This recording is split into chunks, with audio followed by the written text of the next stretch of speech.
All right. Good evening, ladies and Degents. Welcome back to the Distinguished Degents podcast. I am one half of the Distinguished Degents, Steve, Big Bucks Beyta, and with me, as always, my partner in crime, Jason, Money, Mansmann. Money, we're here for the London card, and do we love some London fights? Yeah, you know it. It'll be an early afternoon card, but I'll tell you what, we've been lucky for the most part. The London cards have been really fun, really interesting fights. So hoping for the best again. I was going to say a London card without Paddy Pimblett. It seems a little weird, but you know what? We'll take it considering Well, we all got the other Molly nonsense. McCann, so we got one half of the London sort of, the London requirement, and Tom Aspinall making his first fight off of that terrible knee injury. We're definitely going to get into that. We're definitely going to have to talk about that. I was going to say there was some breaking news in the UFC. I want to say they announced Islam Makhachev versus Charles Oliveira 2. And what are your thoughts on the potential rematch in Abu Dhabi? Oh, and then we'll get into the next bit of news with that card as well. But Oliveira Makhachev 2. I mean, are we going to expect anything different? I mean, this just seems like a little too easy for a setup. Yeah, I think it's hard because I think the fight everyone wants to see is Volkanovski Makhachev 2. But obviously, Volkanovski had to get surgery to, get some things fixed up. So, yeah, I mean, Charles Oliveira, he's a good fighter. He's game. But, I don't know if I'm expecting anything different than the first one. Yeah, I don't know if I should. I mean, the only thing I could think of is that Alexander Volkov gave the world 5 rounds of footage for other fighters to use. Is Charles Oliveira going to use that to his advantage? But, I mean, we know Oliveira is not even on the same level with wrestling when it comes to Volkanovski. But yeah. Anyways, second bit of news. It appears that we are not getting the battle for Africa. Dricus du Plessis pulls out for September. A new opponent for Izzy looks to be in the works. Rumor has it it's going to be Sean Strickland. And I personally don't think this guy is deserving of a title shot. I mean, he literally got bitch-smacked by Alex Pereira and had some kind of, I'm not going to lie, kind of a bullshit win against an up-and-comer who just got a main event fight way too quickly. Do we know why Dricus is out? I didn't see that. Do we know what the story is with that? Not that I know of, but rumor has it could be injury related. I want to say maybe it was maybe his arm, but honestly, I have no idea. Just from what I've read and heard, they said he wasn't ready for September and he didn't want to fight that early. So he went on a nice little 1.5 minute tirade on his Instagram if you want to check it out, guys. But I mean, what do you think of Sean Strickland stepping in? Do you think it's it's a fresh opponent, it's a new name, but I don't think this guy has a chance. Why the hell would Izzy, other than like the potential like McGregor Nate Diaz back talk and shit talking? I mean, I don't know why else I would be interested in this fight, truth be told. I'm wondering, now, do you think that the UFC may be doing this because they don't want Izzy to really have a legitimate, danger of losing? So he goes out, he mauls Sean Strickland, he goes, talks about what a bitch Dricus is, he's a pussy, he's a clown. So basically it's like Izzy stays busy, kind of wins a fight that he should win, and then you still have the super fight set up, Battle of Africa, all that sort of thing. I'm trying to think. Where was UFC 290? It's UFC 293. That was supposed to be in Abu Dhabi. The only thing that would make sense is that if you keep Izzy busy, but you set up the fight to literally be in Africa or something insane like that. But I don't know why else you would. If you're the UFC, I don't know why, especially Dricus du Plessis, I don't know why you pull out and just not do September. Other than the fact that you think it's too early, maybe you want another month. But so I just did a little quick research, and what they said was Dreykus had a foot injury coming into the Whitaker fight, and they believe that the whole shit on stage was that, I mean, a lot of bullshit. Who knows what's true or not? But supposedly the thought was Izzy tried to go on the stage to bait him into a September fight that he knew that he wasn't going to be ready for, and that's what happened. I could see it, but because it's a quick turnaround. But at the same time, like, if you're Dreykus, all the momentum is on you. That is like a money fight, and for you to not take it over a foot injury, when in the same vein, your nose was all jacked up and you took a fight against Derek Brunson. I don't get it. I mean, maybe money's an issue. Maybe it is location. And for what we know, it could be, it could be the quick turnaround. Maybe he just wants another 30 days. Either way, if it does end up being Sean Strickland, I mean, that's one of those fights I may actually end up paying for an Izzy card just because that shit could get hilarious real quick. You want to see Sean Strickland get fucked. Exactly. Okay, and then finally, don't know if you've been keeping up with The Ultimate Fighter. Conor McGregor's team finally gets a fucking win.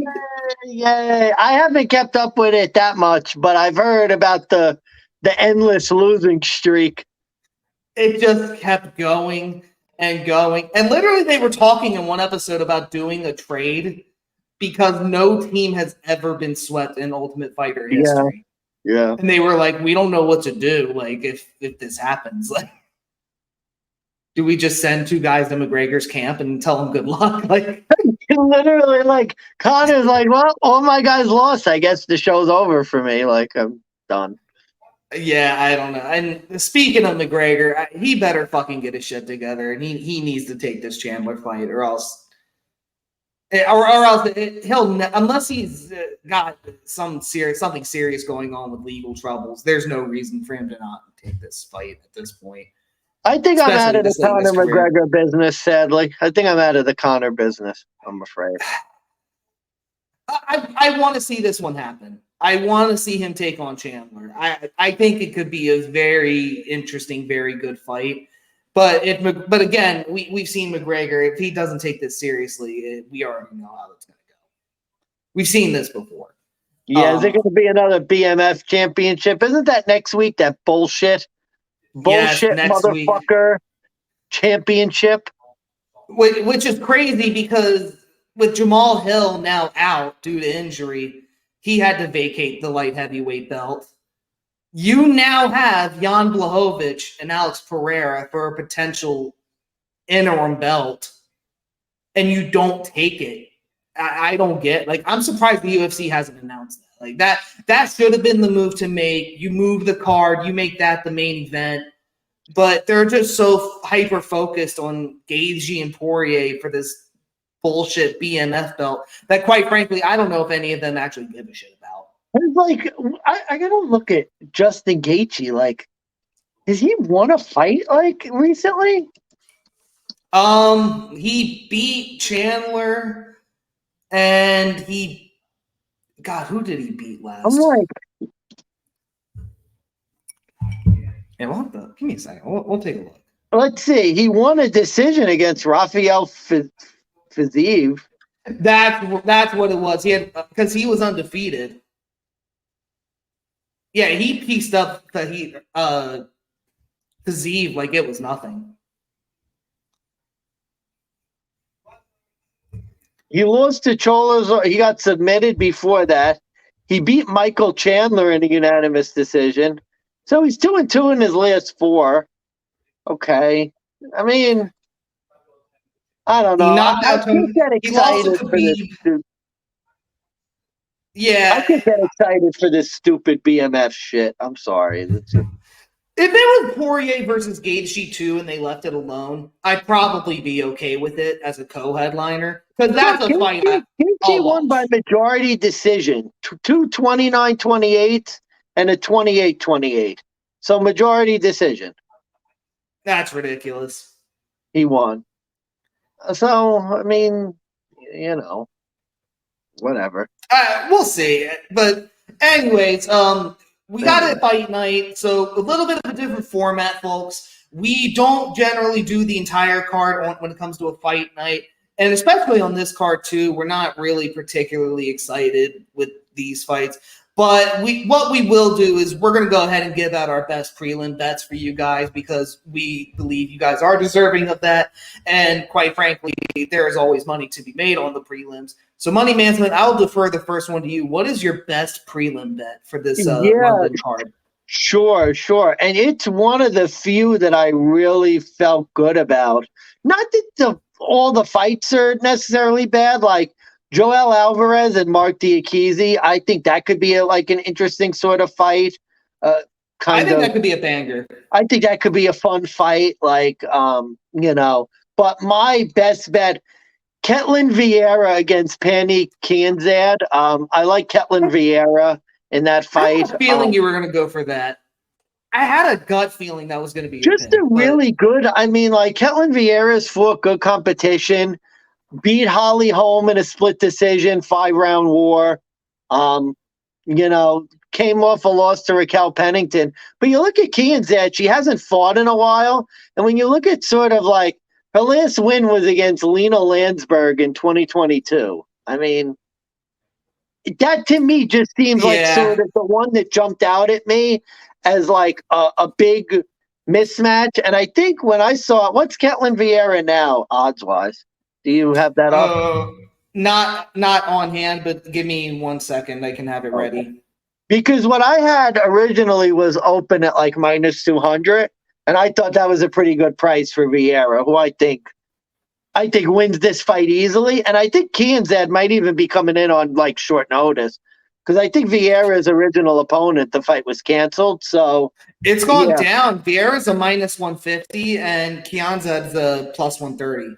Yeah, that's my best bet of the prelims. Really like that matchup, and that's what I would go with, prelims. If you're bold, you could take it minus 3.5 at plus 150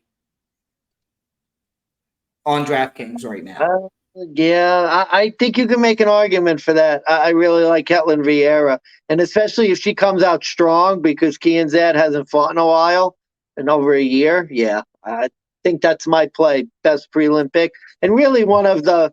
I think that's about maybe the only one I really was sort of excited about on the prelims in terms of betting wise. Gotcha. All right. So I'm going with the quote, as you like to dub, the Beyta special. I'm actually going to the headline fight for the prelims, Davy Grant versus Daniel Marcos. And I'm actually, my best bet on this one, I'm taking Davy on the upset here at plus 115 right now on DraftKings. I was close. I almost did that one too. Yeah. So last fight he did win by inverted triangle choke. It's weird. You look at him on paper, he's 6-5 in the UFC. His last 4 wins they were all done by finish. And he's going up against a Daniel Marcos who's 1-0 in the UFC. He had a couple knees to get his last win. He does have 8 finishes under his belt. This is the first time that this guy's the UFC favorite, and that includes Dana White's Contender Series. And all of a sudden, this guy's favored against basically one of the top UFC gatekeepers in this division. And I just would not want to fight this guy on his home turf in England. And I think Davy Grant's going to have a huge crowd backing him up in here. And Davy Grant, he likes to come in strong, and he likes to keep it on the feet. He loves the box, and I just think he's going to come in and my bet would be for him to get a finish, but at plus 115, I think that's plenty enough odds to roll the dice on Davy Grant here. Like I said, I just think it comes down to experience. I think Davy Grant's going to teach this kid a lesson. I endorse that because I was close to that. Little concerned that Davy Grant's long in the tooth, but I mean, when you look at it, even 3 back, he lost a split decision to Adrian Yanez, who's no joke. So he's got Prior to that, he lost a split. It was either a split or unanimous decision to Cheeto Vera. And prior to that, though, I mean, he was on a decent winning streak. And let's be real. Cheeto Vera, Adrian Yanez, championship perennial talent. I mean, if you lose to them, yeah. So it's one of the few fights on here. Where I'll say home field advantage is going to play a key factor. Time spent in the octagon compared to this other guy is going to matter too. And really just overall experience. So at plus 115, I'll take a shot on David Grant. That's going to be my best bet. Gotcha. There we go.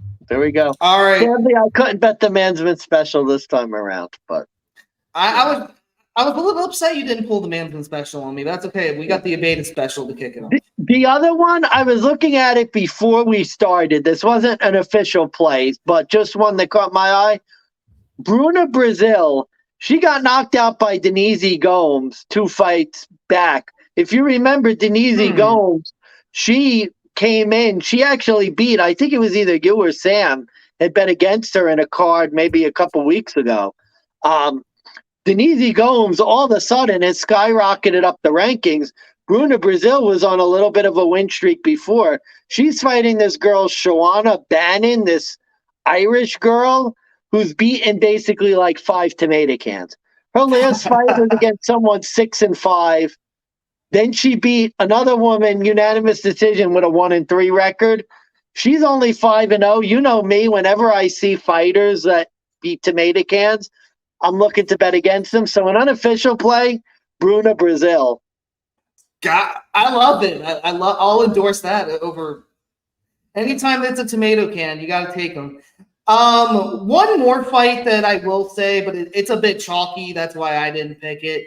I'm baiting Brian Barberena on this drop in weight class here against Makhmud Muradov, minus 340. Barberena has not looked that good in his last few fights, and now he's dropping weight. Is he dropping weight or is he going up in weight? But either way, he's going up and he's either moving weight and going up against. He's going up. He's going up in weight because he was getting his head kicked in the weight class below. So now he's going up against a heavier guy who's also kind of known to kick people's heads in. So yeah, so Brian Barberena fading the hell out of him. Makhmud Muradov, it's minus 340. That's why it wasn't my best bet. But I just don't like the move for Barberena. It makes no sense to me.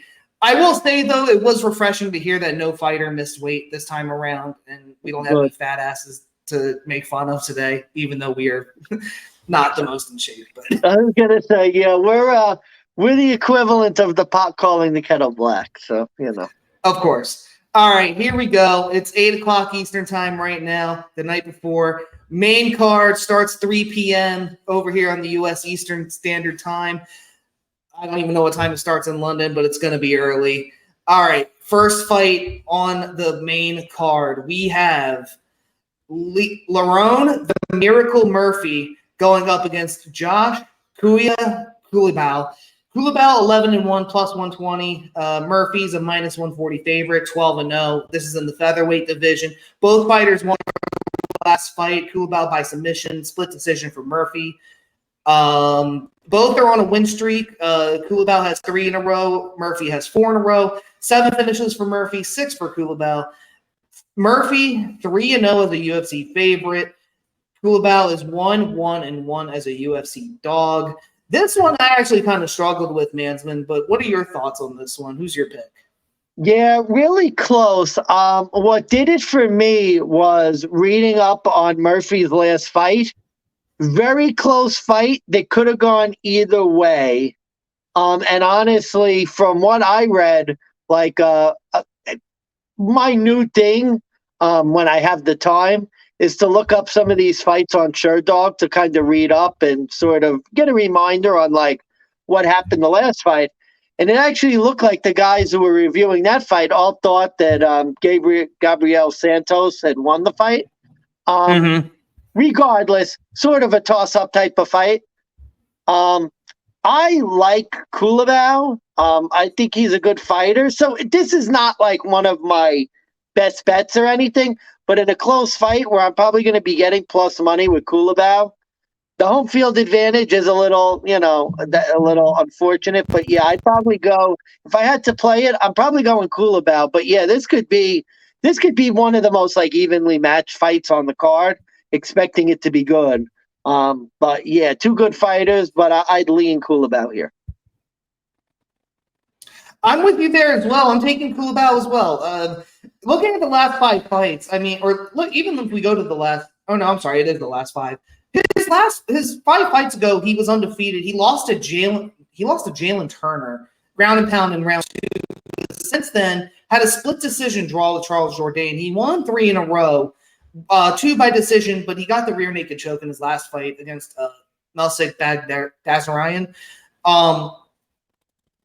But, you know, there's a couple names I see here. Rodolfo Marquez, Josh Payne, Jalen Turner, for Kulabau. You look at Lerone Murphy, and kind of like what you said, he kind of took some time off after he beat Makwan Americani. And then it was about 1.5 years, and he came into a split decision against Santos when arguably he should have lost that fight. So, you know, with that said, I'll take Kulabau with the more recent fighter who's also on the decent win streak. And it just seems like one of those fights that's going to be back and forth, but it may even be a split decision too. But I think Kulabau could steal this one away. And like you said, I don't know if the home crowd is going to help him or not, but yeah, Murphy is a favorite. I feel like this is a big fight for both, because if you look at the rankings, like these guys have basically fought a lot of sort of second tier, like UFC featherweights. I think the winner of this fight, you start to really look at like top 20, top 15 sort of opponents. With the win streaks that they're on and their records, like this is a really big fight. I'll say this. I think if you're Josh Kulabau, you're looking at maybe a more veteran UFC fighter. But if you're a Lerone Murphy, then yeah, maybe you start going at the top 15, maybe top 20. But I think maybe if Lerone Murphy gets the win, he's going to get a ranked opponent next, just with the way one of those fights where like it's not going to be if they win, but maybe how they win. Yeah. But yeah, Kulabau is the pick here.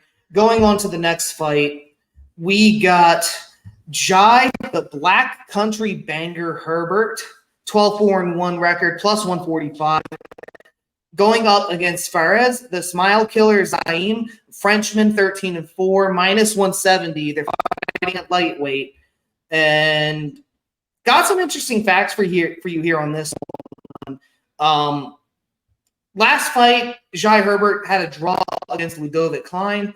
Zaim had a decision win against Michael Figlak, a prospect from Poland.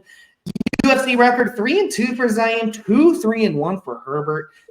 As far as England fights go, Herbert 1-1-1. Zaim in overseas fights, and by overseas I mean not in the US, 2-1. He's had 4 fights in the UFC go the distance. Herbert's first 4 fights ended by a finish, but his last 2 have also gone the distance. And he's 0-2-1 as an underdog. And Zaim, he has a pretty spectacular 70% takedown difference. But for me, this was another very close one. I heard on one podcast, and I've also been reading up to, a lot of people actually like Herbert to come out and win this one by first round knockout. If you remember, Herbert in the first London card they had post-COVID fought against a new up-and-comer called Ilia Topuria and damn near knocked him out in the first round before letting him get back up. And then he ended up getting submitted. The next fight, I think, went to a draw. This last one he won, or vice versa. But the idea that Jai Herbert is going to come out strong in the first round, and Zaim is just he's more reserved. He's willing to play the long game. He's pretty well-rounded, which I think is going to be the difference maker here. I feel like after the first round, if Herbert doesn't come out strong enough and get the finish, then I think Zaim is just going to take him to the cage. He's going to go to the ground. And I think this could be a fight. It'll be Herbert wins round 1, Zaim wins 2 and 3. It'll be, 29-28 all around. Or Zaim's going to get a tap out in the third round because Herbert's just going to gas out. And this is one of those things where if you like Herbert, you might as well bet him first round knockout if you think he's going to be strong enough to do it. And if you think Zaim just doesn't have it in him to get with the defense. But with a 70% takedown defense, you're really kind of looking at, a stand and bang kind of deal. I think Zaim could survive, and I even think even if he does get clipped, I don't think he's going to get finished. So I'm going with Zaim, despite other bettors going with Herbert as an underdog at home. But Mansmann, I'm interested to hear what you got to say on this one. This was a toss-up for me. This to me is like a stock market type play. If you might not remember, the last fight was actually, I believe it was in France, when obviously Zaim is French. He was a big underdog in that fight. Yes, and I do remember that. And he looked very good against Figlak, don't get me wrong, but he was a big underdog in the last fight. He's now, I see on your ticker there, minus 170 favorite. Now, Jai Herbert, okay, we're not talking about like a world beater, but he's like a decent UFC fighter that, could, like you said, he held his own against the Warrior for a round. With that in mind, I'm going to get off the Zaim train and sell high. I'll go with Herbert because, I see this as a toss-up type fight. I think Herbert could definitely, hurt Zaim, maybe even get him out of there in the first or second round. And to get plus 145 on a toss-up fight like that, and especially, again, it's different. Two toss-up fights to start the card. One with two guys who, let's be honest, I mean, they've proven themselves. They're on big sort of, their records are great. They have a lot of wins. These are sort of two guys in a toss-up fight who are sort of hit-or-miss fighters. I mean, Zaim was a big underdog last time. I don't know. It's just, to me, like, in a toss-up type fight, why would I want to go and lay minus 170 on a guy who last fight was plus 200, 250? That's my handicap there. I'd go Jai Herbert in a close fight. But Zaim could win. I mean, he could win. Maybe I'm wrong. He might be the real Tapology. Deal. So Tapology had Zaim at a plus 165 slight underdog, and then he did lose to Terrence. He lost to Terrence McKinney prior to that, and I'm trying to pull that up right now, but he was near even, so that was even money against the Terrence McKinney. He was the slight underdog, according to Tapology. So, but I guess the other thing too is it's like I've been on this thing with Jai Herbert before, where I think he's a slight underdog. I think he's better than that, and then he doesn't show up. Another time he's an underdog, he gets a draw. And then when he is slightly favored, I think he does get the win. But for a guy who's 0-2-1 as an underdog, and for a situation where I just heard this narrative before with other fighters, don't get me wrong, and I did say this, if you like Herbert, I think taking Herbert by finish is the way you bet this, because that's how, to me, if Herbert is going to beat Zaim, he's going to knock him out, or it's going to be, he's going to clip him. He'll take his back into a rear naked choke or something crazy. But I'm trying to pull him up right here.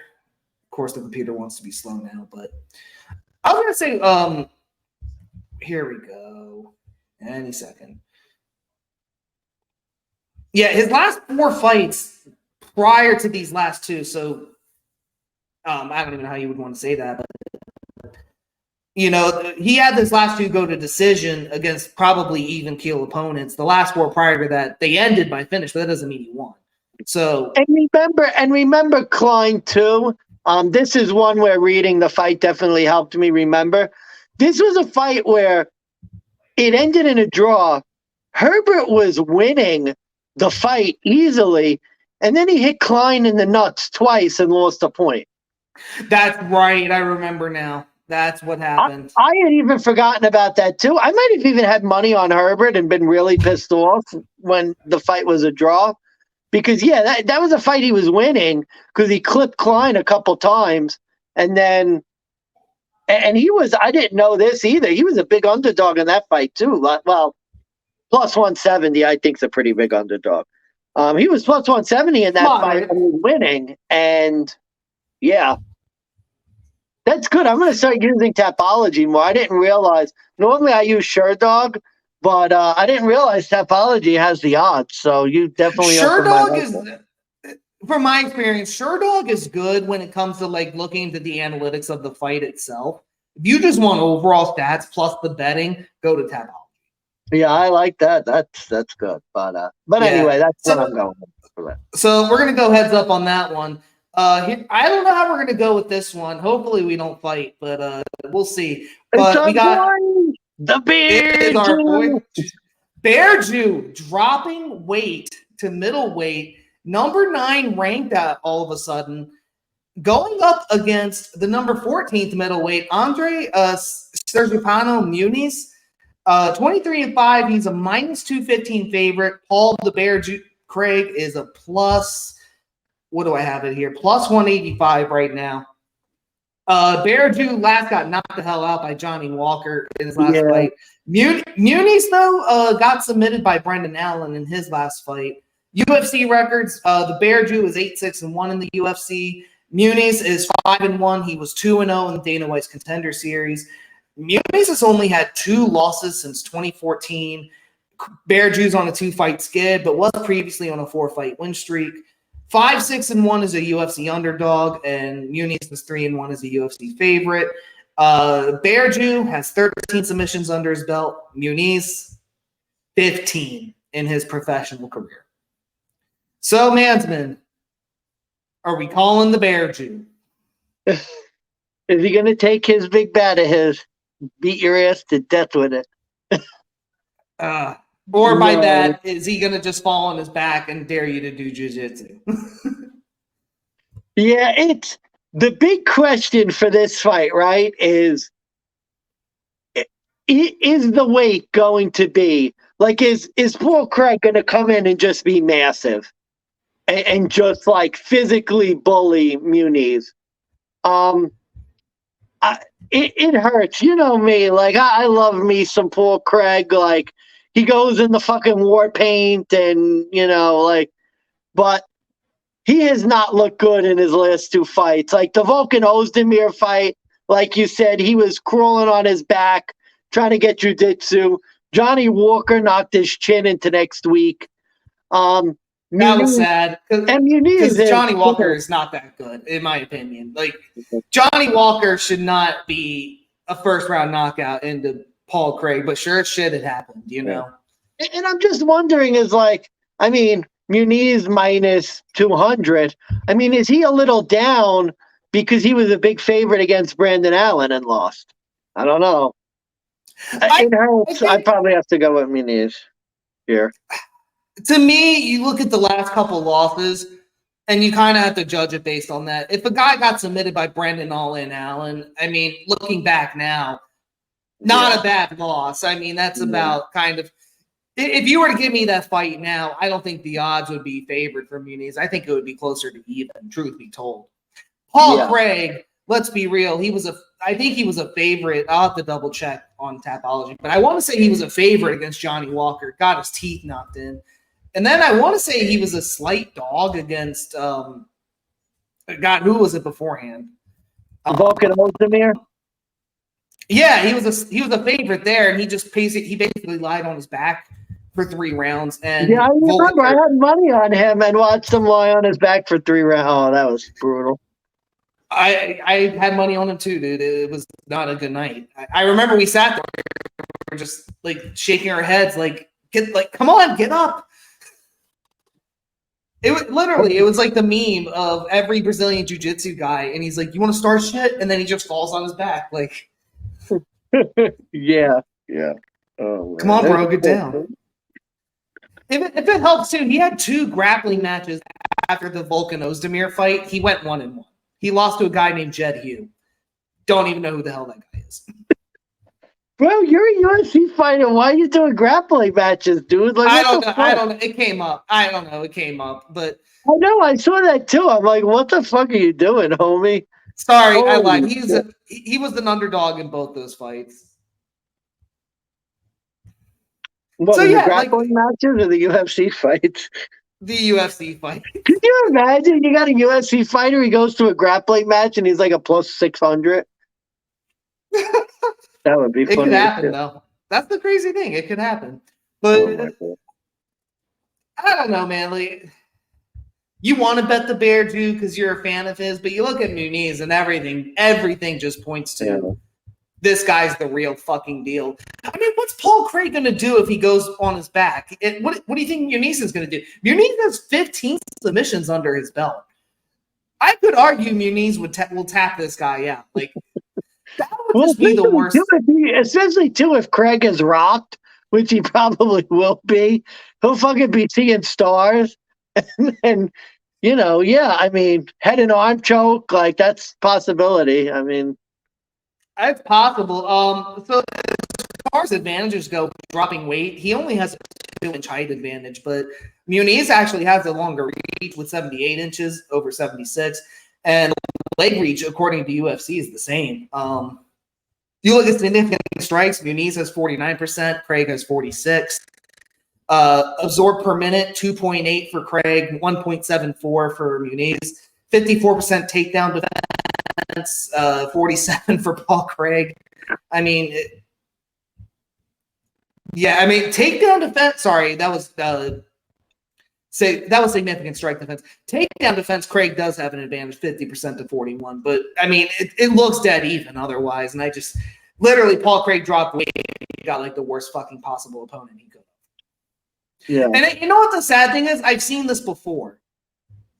You want to know where I saw this? It was Dan Hooker. He dropped weight. And then, God, who the hell I'm trying to remember who he fought, but he got fucking whacked. He literally dropped I think he literally dropped the featherweight and then got like a top-ranked opponent and just got fucking wrecked. And it literally reminds me of that. And I don't know why I can't fucking remember. Oh, it was Arnold Allen. That's why. Oh, geez. That makes sense. Yeah, do you remember what happened? He dropped a weight class thinking he could take advantage of it. He felt like a natural weight. And then he got to Arnold Allen, and he was also ranked, and Arnold Allen just wrecked his shit. This feels like the same thing. Paul Craig dropped weight thinking he could take advantage of it, and he's getting the worst fucking opponent he could, who is also a ranked opponent. Congratulations, you need to probably get top 10 after this. Yeah. Oh, man. All right, so I'm good on that fight. This one, I'm gonna defer, but I'll just give you the quick blurb, but I'm gonna defer it all to you because I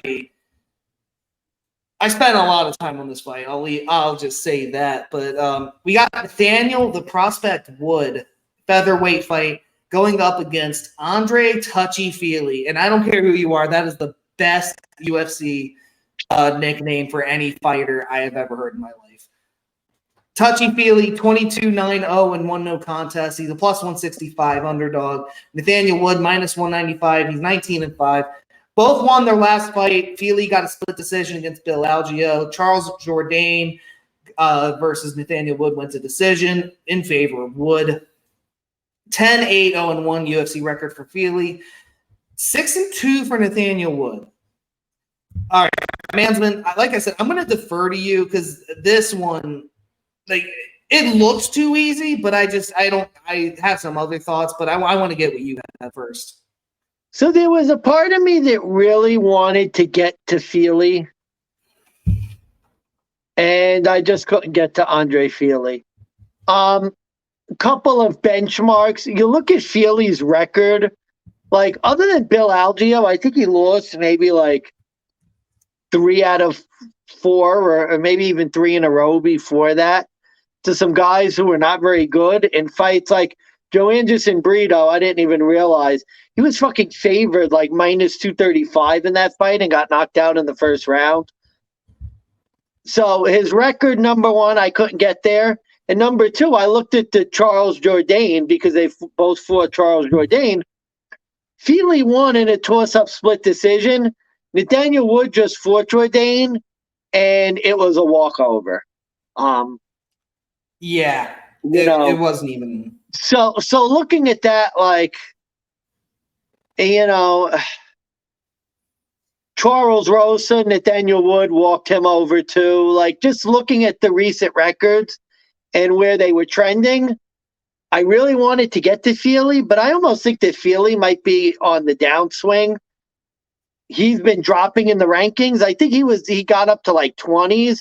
And since then, since he's been fighting like legitimate competition, hasn't been the same for, Feely. So I would go with Wood here.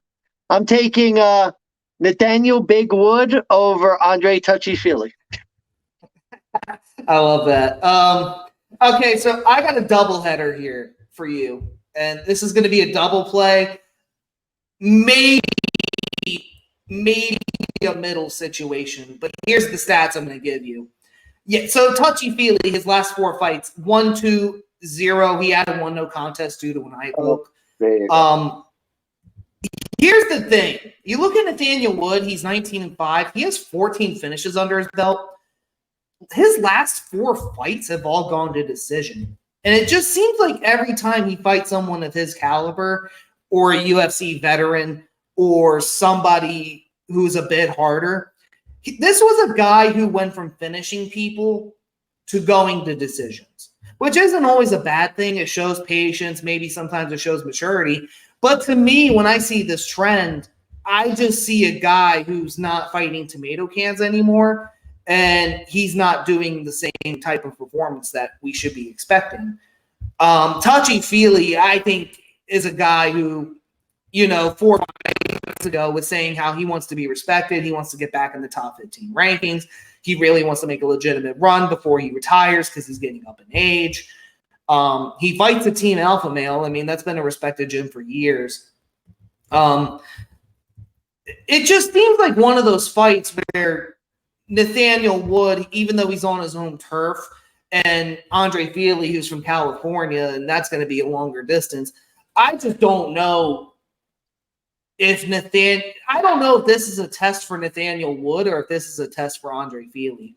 This, to me, so my doubleheader and what I'm thinking is going to happen, maybe you can even do a triple play if you're tempted, but here's the play. If you go on DraftKings, I'm going to take Andre Feely plus 3.5 at -145. Because I think this is a fight where if Nathaniel Wood hesitates or tries to take it slow and play the long game like he has these last couple fights, Feely is not a guy who's going to back down. Feely is going to test you, and he is going to swing. And he has a chin of steel. This guy cannot be knocked out all that easily. Even though I do know he has been knocked out a couple times. I know recently he was knocked out as well.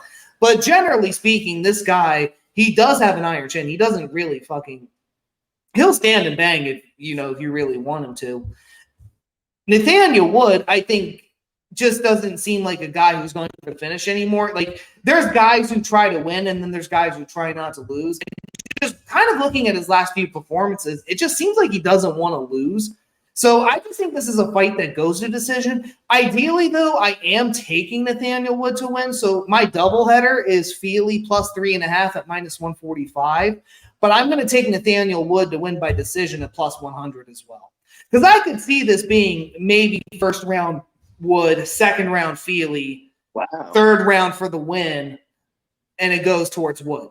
Maybe. I don't even know if it'll go to split. I mean, Feely would have to be on top of his A game, but I could just see this going the distance. I could see this being a war on the main card that nobody expects. I could see, I could actually see a Feely upset, truth be told. So what is it's possible. What are the numbers again? Nathaniel Wood by decision plus 100. Yeah, plus 100. Feely by finish plus. No. Feely plus 3.5. Oh, Feely plus. Oh, gotcha. So you could technically win both. Gotcha. It's a hard middle because you would need Feely to.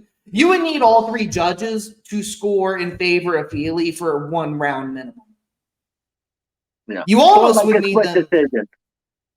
Or, a split decision. And I just think this is the kind of fight where it's easily possible. You have a Nathaniel Wood who's heavily favored, and then you got Andre Feely who has not only been around the UFC for a while, but has fought these kinds of guys before. and have snuck away.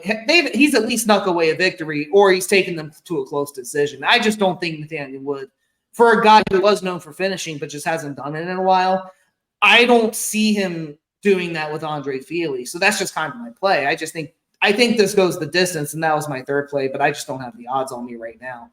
But yeah, man. I mean, Mansmann, do you see this going to decision, or do you see a finish? I have to ask. I think you got to look decision just because Woods last 3 or 4 have gone to decision, like you said.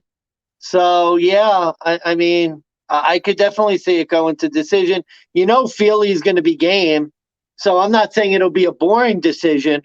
But, yeah, I could see it being close. I'm just concerned because Feely, like I said, the record's bad. And, I mean, he won a split decision against Bill Algeo. It's so funny. Oh, go ahead.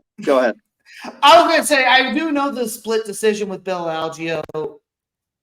It's being held against him, but I think we have yet to see how that ages, truth be told.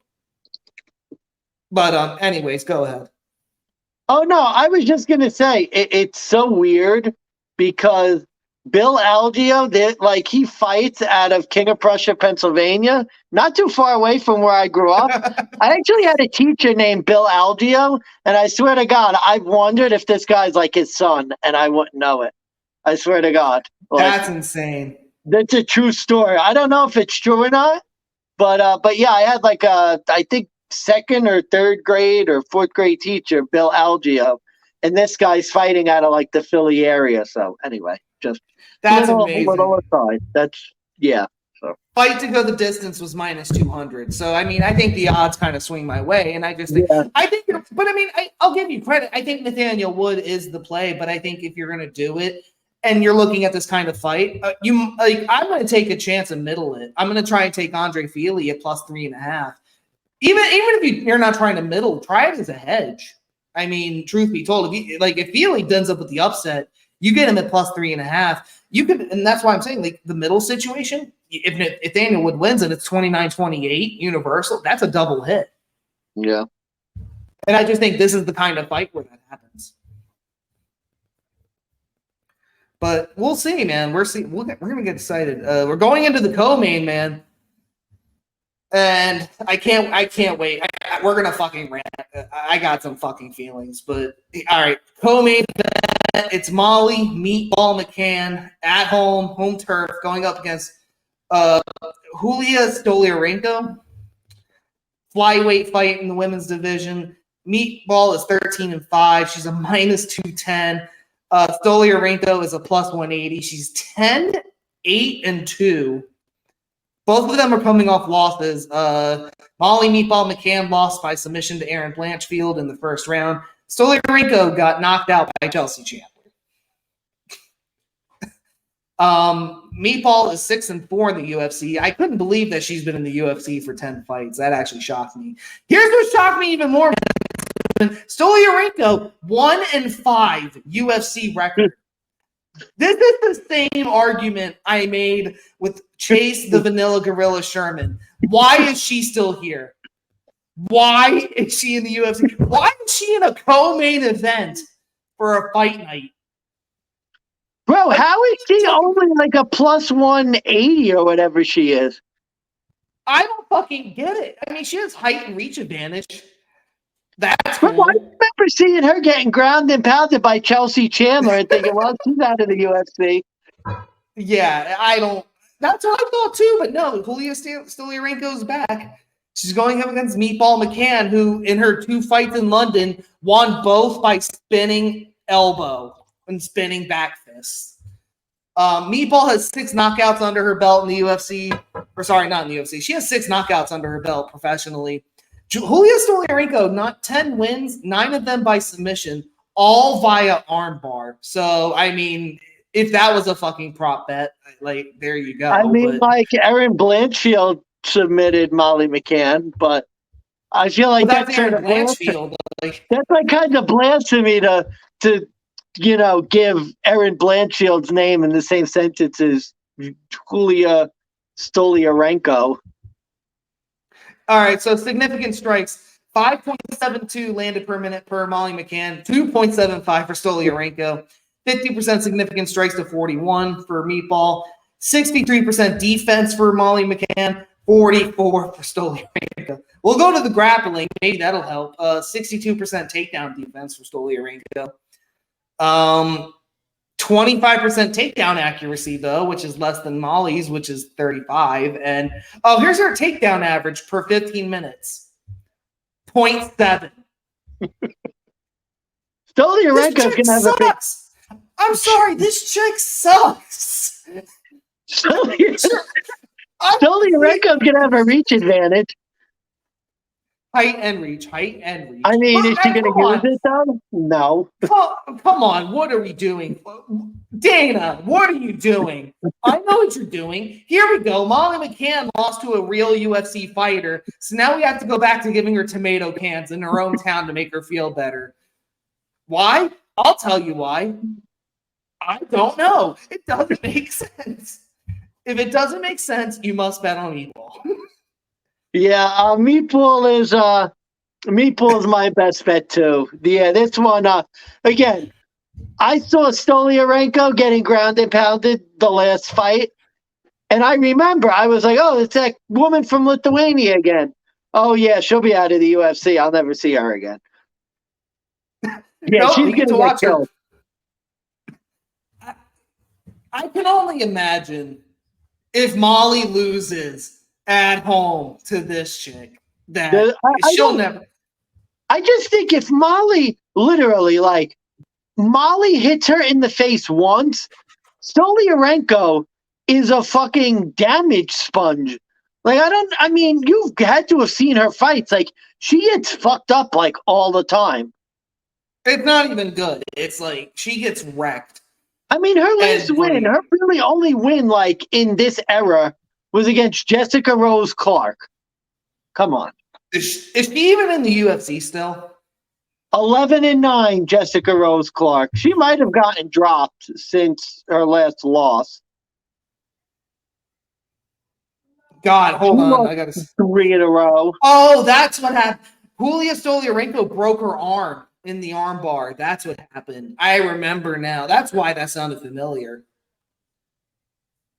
But yeah, it's the last fight she's won in like 2 years. And that was UFC 276. And she can't take damage. She gets punched in the face and it's all over. Yeah, God, it's so bad. I don't like Molly McCann as a co-main is fine, but not against this chick. Like, what the hell is literally there's giving somebody a tomato can and then there's fucking assault. And but she's only minus 210. She's only minus 210. Like, why? It's a Barney Bester. I mean, truth be told, I mean, like, you might want to get the mortgage on this one and just go with Meatball. I mean, what? I wouldn't even get cute and try to do a prop bet. I wouldn't even get cute to do the prop bet. I would just say, you know what, fuck it. Like, here's $2,100. Like, here. Bro, I'm telling you, it's like, seriously. I mean, that seems like a free $1,000. Like, here's $2,100. It really does. I'll be picking up $3,000 in like 5 minutes because I think literally I could just see Meatball's going to hit Stoliarenko in the face and then it's going to be over. Yeah, or she'll hit her in the face for a round. Here's the debate. She's going to hit her in the face for a full 5 minutes.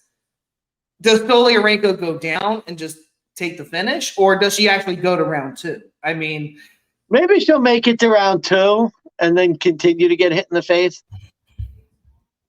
Maybe. Yeah, the only concern I will say for Molly McCann is that, like, if you're going to do prop plays, be very careful with Molly McCann. Molly McCann does, like, for lack of a better term, she loves to play with her food. She does not have a lot of first round finishes. If you remember when she fought was it Lupita Godinez or no? God, who was it? We call her Cisco after our friend, but it was a fighter from Brazil. The first spinning elbow was actually late in the 3rd round, even though she was winning 2-0. Oh, and the first one. Luana Carolina. Thank you, Luana Carolina. That's not Virna Generoba. Oh, my bad. Yeah, you're right. But anyways, that was late in the third round. Molly was winning 2-0, but it didn't look like it was going to end that easily. And then the spinning elbow just happened, and that was just sort of it. The second one was the one where she was just piecing this girl up and then just threw the elbow for fun and clipped her and just got the finish. I don't think you should be expecting that to happen again. So if you're looking at time prop bets, and I think right now it's over 1.5, I'd be half tempted to play it if it were me. But yeah, maybe. I'll tell you what, man. Molly McCann is like better than I thought. Like she's beaten Ariane Lipsky, Jaeyoon Kim, Carolina, Hannah Goldie. Well, Hannah Goldie isn't good. That's true. Yeah, I was gonna say, but she has she actually won a couple more fights than I thought she did, and she will win against Stoliarenko. I can almost guarantee that. I mean, if you wanted to bet a second round win for Molly McCann, you could get it at 5-1 right now on DraftKings. I mean, yeah, over 1.5. Over right now is -175. So I mean, that just seems. I mean, to be honest with you, that might be my play. 5-1. That's just too tempting. I mean, I don't think Stoliarenko. What's third round victory? Oh Jesus! Maybe you play second and third. Oh, do the ladder. I could see that. You could do a ladder play. That wouldn't be a bad idea. Maybe third round hedge, second round is the play. Yeah, that would probably need Stoliarenko to not get knocked out in the first round. Although my concern is that she will, because she's terrible. Well, that's why I said, like, I'm not going to play these. This bitch literally. I remember seeing her fight last. She has no defense. She has no chin.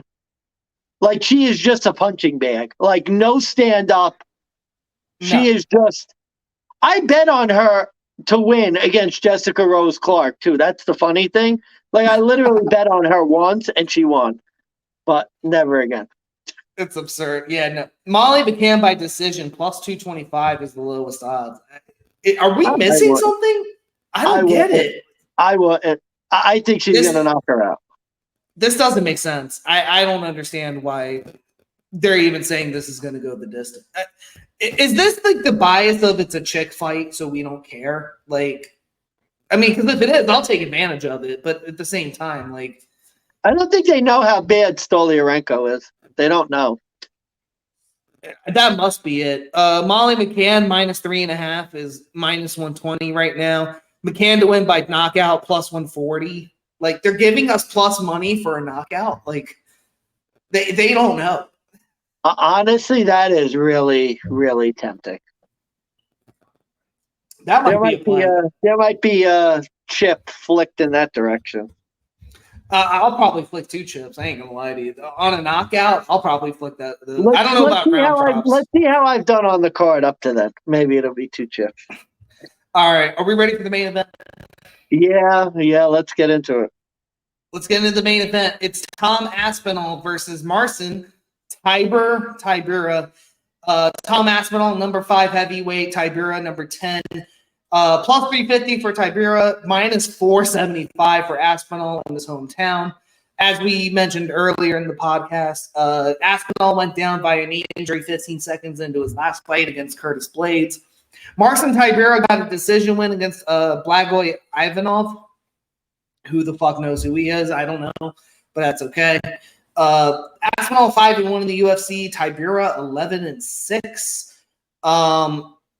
Aspinall has had 5 UFC fights end in the first round. Tybura is 7-1 in the UFC since 2020. 5 by a decision, 2 by knockout in his victories there. Aspinall had no fights go into the third round ever in his professional career. Only 3 have gone into the second. The last one was against Andrei Arlovsky when he got a tap out from him in under a minute. Mansmann Tybura, 4-3 is an underdog in the UFC. He's lost 3 via knockout. He's lost 3 by decision in the UFC. Tom Aspinall does have the height advantage. And this one scares me. I'm not going to lie. It's one of those things you look at it, you look at the numbers, and you're just like, is this too easy? Am I missing something? Is this going to be the Barney Bester that fucking busts everybody's balls? Marcin Tybura, I think, is very underrated as a heavyweight fighter. This guy went the distance with Alexander Volkov. He knocked out Greg Hardy, even though he struggled in the first half of that fight. By the way, we always love a Greg Hardy knockout. That will always make us happy. It's amazing when they could fight back. It's amazing when they're your size and they could fight back. It's a lot different. Well, you don't talk as much shit when, it's actually an octagon and it's not a football field. But, it's okay. Yeah, and when it's not a 90-pound woman. But, what are you going to do? Yeah, Jerry Jones isn't paying him anymore. And that's the one time I'll say. Can we get Molly McCann versus Greg Hardy? I'd bet on Molly. Molly minus 300. I probably would. I mean, let's be honest. If you see Greg Hardy aside, didn't he get knocked out in bare knuckle? He got knocked out in bare knuckle, and then he went to this amateur boxing promotion and got knocked out there. I want to see Greg Hardy on Slap Fight. Literally, Dana, sign Greg Hardy up for Slap Fight. Have him lose the coin toss every time. I'll pay to watch Greg Hardy get bitch slapped in the face and get knocked out. I'm for that every day of the week. If Greg Hardy could only get knocked out by some Idaho trucker who hasn't showered in 3 days. A little fucking Cheeto shit in his beard. Oh my God. Thank you, Ariel Hawani, for that bit. That was. But all right, so enough of that aside. Going back to Marcin Tybura, he knocked out Greg Hardy, which we do applaud for him. He's a bit of a scrapper too. I think he gets very underrated a lot in the UFC, despite the number 10 ranking. He's a guy that he doesn't look the best in shape. And I'm not talking about a Tai Tuivasa who's, from New Zealand. And that's just, for the majority, how Polynesians and some of those people are built. Marcin Tybura is a true heavyweight in the sense of he's just pure muscle with fat. And you get a Tom Aspinall who is a fucking Greek Adonis in his hometown who has basically, let's be real, he's been all but undefeated in the UFC. That loss to Curtis Blades, I hate that counts as a loss. That is always a thing with the UFC that I don't appreciate. But you know what, Curtis Blades, that's a win under his belt. Good for him. He needed it. But, and for Tom Aspinall, I will give him this respect. He's not afraid to fight anybody. He has literally fought everybody that's come to the plate. And he is, for the most part, for all the part, fucking finished them every time. No questions asked, most of the time in the first round. And now he's coming back from this serious knee injury, and he's getting a Marcin Tybura who I don't know if he's going to get knocked out that easily. Truth be told, I think Tybura's got a lot of fight in him. But at the end of the day, this is what kind of draws my decision. I rewatched that fight with Greg Hardy. I rewatched that fight with Alexander Volkov. He can go the distance against a guy on his level or beneath his level and struggle. The minute they're they're better than him, he folds. You go to the striking game, Tom Aspinall all the way. You go to the wrestling game, Marcin Tybura has 0 wrestling compared to Tom Aspinall. Tom Aspinall is just literally, he was Bo Nickel before Bo Nickel. This guy is legitimately, I can't remember the last time I've seen somebody this good. And again, I said Barney Bester for Molly McCann. This is the Barney Bester. And again, I actually have a triple play on this fight for you. money management. Aspinall to win in round 1, -110. For him to win by knock. For the fight to not start in round 2, -120. Tom Aspinall by first round knockout, +120. I think those odds tell you everything you need to know. I don't think Tybura's even gonna like. The only thing that scares me is Tybura gonna stand up long enough to get rear naked choked or, triangle choke. Does he try to take him down and just get fallen into a triangle? Yeah. But God, Tom Aspinall is just. Yeah, I was gonna say, is Aspinall gonna realize that Tybura doesn't have any wrestling and just like fuck this and just finish it there? That's the crazy question. Like, does this even go to kind of like what we said with Meatball? Is this even going to go to the second round? Tybura at least has a chin, but like, is Tom Aspinall just going to cold cock him the right way and like walk it off? Like, I could see that happening. London crowd going crazy, drunk off their ass. God, I don't see how Tybura wins this one. I mean, all credit to him. This was like Tai Tuivasa versus Cyril Gane. The only difference was I thought there was a chance Tai Tuivasa could win. And it was if he clipped him. Oh my God, I've never seen Cyril Gane that close to being knocked out in my life. Not even against John Jones that happened with. Well, but he John just Jones went into a guillotine and fell asleep. Yeah, but God, Tai Tuivasa came so close to knocking him out. Marcin Tybura, I mean, I don't see it. I don't see how he's going to come out of this one with a victory. Maybe he survives a round and he just takes the moral victory, but I don't even think that's going to happen. Like, again, I mean, tell me I'm wrong if you need to, but like, what is he going to do to make a difference that every other fighter has tried? Here's why I'm not going to bet on this fight. And it probably is irrational, but the knee fear is the problem. When a guy first fight out is coming off such a wicked, you know what I mean? Like, it wasn't like there was a submission, he broke his arm. Like, his knee completely got fucked. His first fight was like basically like a year, coming off a like serious knee injury, and he's such a big favorite, and probably rightfully so. I mean, you look at the numbers, and you're right.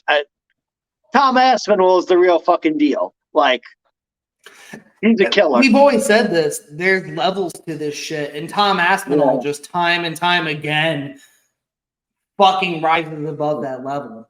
Again, top 10 v upper gatekeeper. You know what I mean? Like, Volkov won by unanimous decision against Tybura. Fucking Tom Aspinall submitted Volkov in round 1. Like, you see the difference? Like, he almost snapped his arm. I don't know if you remember that fight. He literally took him to the ground and then put him in I don't even know. It wasn't even an arm bar. It wasn't even a head and arm. I forget what the fucking hold was. He almost snapped this dude's arm in half and made him tap in like a crucifix. It was I remember watching it. It was the craziest fucking thing to see this guy literally like just put him in that hold in under a minute. Like an Alexander Volkov, who has been like the perennial gatekeeper of the heavyweight division. I just don't get it. I don't know. Like, I almost feel bad for Marcin Tybura because he doesn't deserve any disrespect. Not for just not taking this fight, but I mean, the guy has been around. He's been pretty good. He's knocked out I mean, the guy's around for a reason. I wouldn't want to go up against him in person personally. And I'm actually glad to see there's no fucking shit talking on this one. They seem to be getting along pretty well, but I just don't know what happens to Tybura after this and who he gets next. But it just seems like literally I thought Meatball was getting a tomato can, but it just seems like he's a sacrifice for Aspinall. Well, I wouldn't call him a tomato can, but no. I mean, no, I'm not saying wins. Like he beat Wolf, Big Ticket Harris, Ben Rothwell, Alexander Romanov, Blagoy Ivanov. guys who are like, okay, they're decent. He lost to Augusto Sakai, though. That was a while ago, though. That was forever ago. And yeah, that's a bad loss. That's a bad loss. And man, like, I don't know. Like I said, I don't see any other way that this goes down. So like I said, I got a triple play. All three could potentially hit. We're gonna see what happens, but I mean, I could even do a quadruple play. I could just take Aspinall to win by knockout, but I think it's minus money. So I mean, like, I think it's just ridiculous minus money. So probably. I don't even know. I mean, is there any other wait?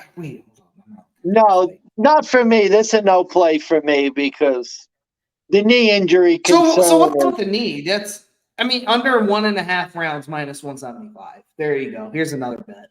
Jesus, yeah. Well, if you think Aspinall is going to win, I mean, I wouldn't expect it to last very long. Sorry, minus 165 for Aspinall to win by knockout. Yeah, so Tybura has never been he's never been submitted.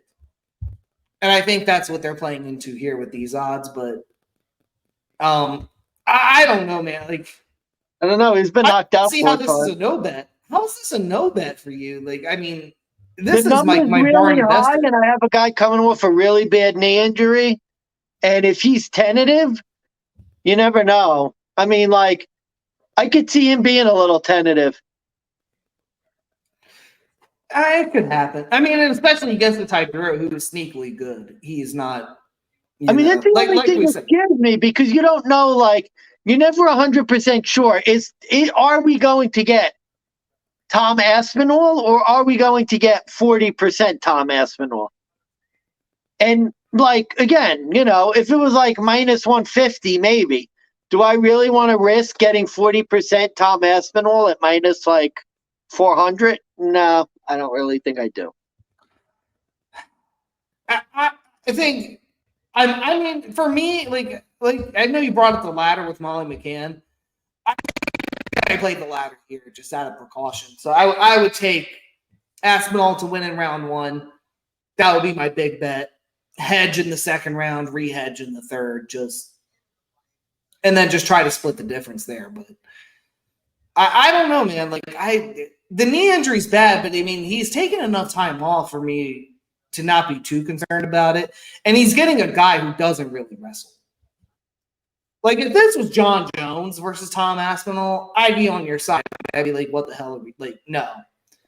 This guy's coming off a bad knee injury. He's getting John Jones.